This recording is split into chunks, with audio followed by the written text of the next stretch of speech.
కల్తీ నెయ్యి వ్యవహారంపై దర్యాప్తు వేగవంతం చేసింది సిట్. ఏఆర్ డైరీకి సహా గత బోర్డులో కొందరికి నోటీసులు ఇచ్చే అవకాశం ఉంది. బృందాలుగా ఏర్పడి కల్తీ నెయ్యి వ్యవహారంపై నేడు విచారణ చేయనుంది సిట్.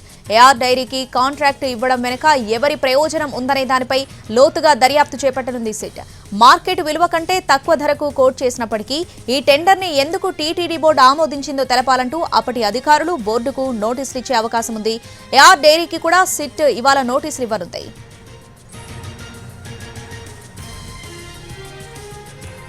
మరోవైపు ఏఆర్ డైరీ ప్లాంట్ సామర్థ్యం, నెయ్యి తయారీ విధానాలను పరిశీలించడానికి ఓ సిట్ బృందం తమిళనాడులోని దుండిగల్కు వెళ్లనుంది. మరో బృందం తిరుమలకు వెళ్లి లడ్డూ పోటు, లడ్డూ విక్రయ కేంద్రాలు, లడ్డూ తయారీకి వినియోగించే ముడి సరుకులను పరిశీలించనుంది.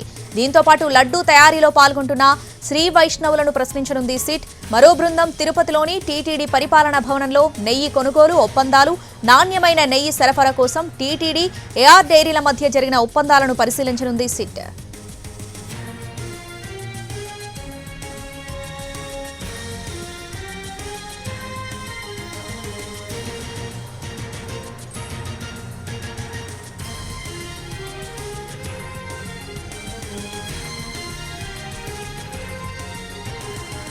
కల్తీ నెయ్యి వ్యవహారంపై దర్యాప్తు వేగవంతం చేసింది సిట్. దీనికి సంబంధించి పూర్తి అప్డేట్స్ మా ప్రతినిధి కార్తిక్ లైవ్ లో అందిస్తారు. కార్తిక్, సిట్ దర్యాప్తు ఎంతవరకు వచ్చింది? ఈ వ్యవహారానికి సంబంధించి లేటెస్ట్ డెవలప్మెంట్స్ ఏంటి, డీటెయిల్స్ ఏంటి?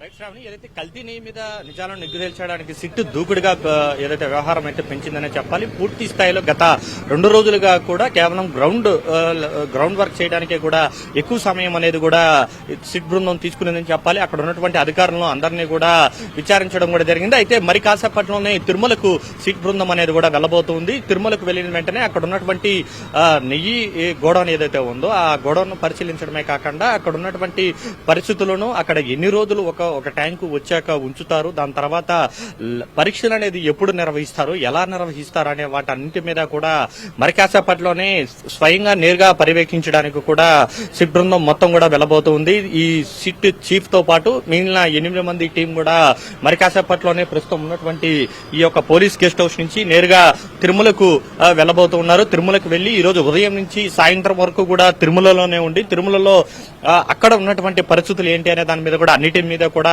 పూర్తి స్థాయి విచారణ చేపడతారు. అలాగే లడ్డూ తయారీ విధానం ఎలాగుంటుంది, లడ్డూలు తయారు చేసేటువంటి శ్రీ వైష్ణవులతో కూడా వారితో కూడా చర్చించబోతున్నారు. వారితో కూడా మరిన్ని విషయాలను అడిగి తెలుసుకునేటువంటి ప్రయత్నం చేస్తారు.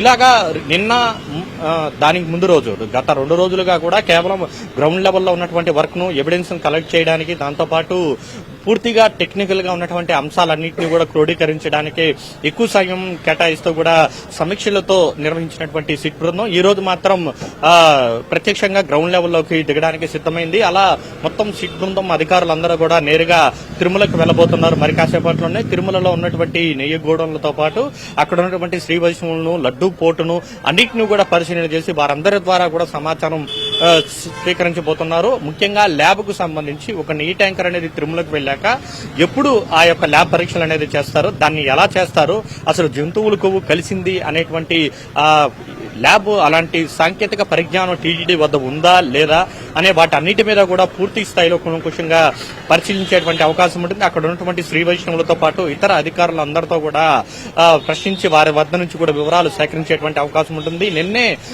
ఏదైతే ప్రొక్యూర్మెంట్ జీఎం గా ఉన్నటువంటి మురళీకృష్ణను దాదాపు 45 నిమిషాల పాటు ప్రశ్నించి అసలు ఈ టెండర్ తాలూకు ఎందుకు ఇవ్వాల్సి వచ్చింది, దాని యొక్క నిబంధనలను ఎవరు మార్చారు, ఎవరు మార్చమన్నారు, ఏదైతే 250 కోట్ల టర్నోవర్ మినిమం అనేది ఉండాలని చెప్పి ఆ నామ్స్ ను ఎవరు మార్చారు, 700 కిలోమీటర్ల రేడియస్ లో ఉండదాన్ని 1500 కిలోమీటర్ల వరకు కూడా ఎవరు పెంచాల్సి వచ్చింది. సో ఇలాగా టెక్నికల్ గా ఉన్నటువంటి అన్ని అంశాలను కూడా పూర్తి స్థాయిలో సిట్ బృందం అయితే దృష్టి పెట్టిందనే చెప్పాలి. అయితే ఈ నేపథ్యంలో గతంలో ఈ